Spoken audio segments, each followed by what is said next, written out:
नरखेडमध्ये शिवसेना जिल्हा प्रमुख उत्तमराव कापसे यांचा सत्कार। शिवसेना बाळासाहेब ठाकरे पक्षाचे ज्येष्ठ कार्यकर्ते धनराजजी रेवतकर यांनी नवनियुक्त जिल्हा प्रमुख उत्तमराव कापसे यांचा सत्कार सोहळा 7 मार्चला सावता सभागृह नरखेड येथे घेऊन शिवसेना पक्षाच्या कार्यकर्त्यात ऊर्जा निर्माण केली। यावेळी शेकडो तरुण मंडळींनी शिवसेना पक्षात प्रवेश केला।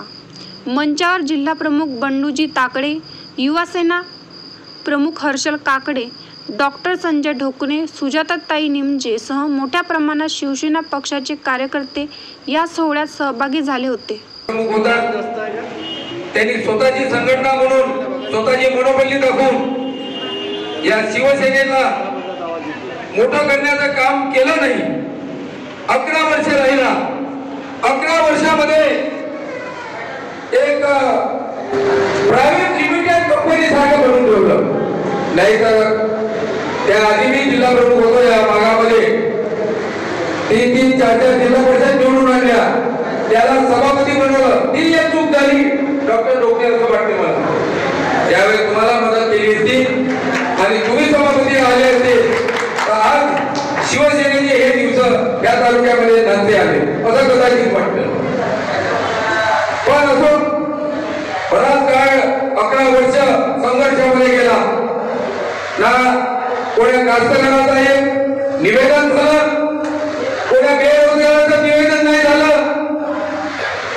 काय चालू आहे शिवसेनेमध्ये ते लोकांना कळलं सुद्धा नाही आणि आपली मिटिंगा घेऊन आपले 2 लोक टाकून आणि उद्योगीच्या डोळ्यामध्ये उसळ घालण्यासारखं काम केलं। त्या संघटनेमध्ये ही शिवसेना आहे। आम्ही महाराष्ट्रामध्ये फिरतो।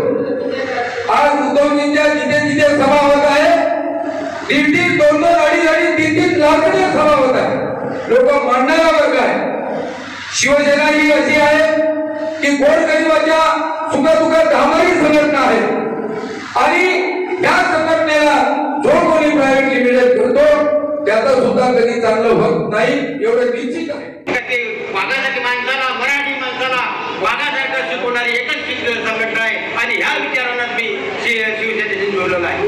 म्हणून माझ्या मित्रांनो, आज उत्तमभाऊ कापसे नवनिर्वाचित हे अध्यक्ष झालेले आहे। अनेक काळापासून मी पाहून राहिलो, अनेक मॅसेज आलेले आहे का पक्षात पहिले तर संघटना कुठली आता निवड नागपूर जिल्ह्यात त्या संघटनेत अशी दुखोई दिसून राहिलेली आहे आणि याचं मला फार दुःख वाटतंय। म्हणून आपण कोणा व्यक्तिगत व्यक्तीचे सैनिक नसून आपण शिवसेनेचे सैनिक म्हणून आपल्याला काम करायचं आहे आणि येणाऱ्या या निवडणुका आहे, लोकसभा आहे, विधानसभा आहे, हे आपल्याला सर करायचे आहे आणि तेव्हापर्यंत आपल्याला प्रत्येकाने महत्त्वपूर्ण राहून गावागावात घराघरात आपला चिन्ह, आपला पक्ष पोहोचायचा आहे, बुथपर्यंत आपल्याला जायचं आहे, प्रत्येकाने कार्य करायचं आहे। काही लोकांना मला असं आठवलं, काही धमकी येत आहे, तुम्हाला इकडे बसून दे, तिकडे बसून दे, काही बसवणार नाही। आपण काही खूप श्रीमंत नाही, आपण काही टाटा अडाणीसारखे, अंबानीसारखे 20,000 कर्ज बुडवणारे नाही किंवा आपल्याला कोणती ईडी लागणार नाही। आपण सर्वसामान्य माणसं आहे, आपल्याला काही घेणं देणं नाही। आपण आपल्या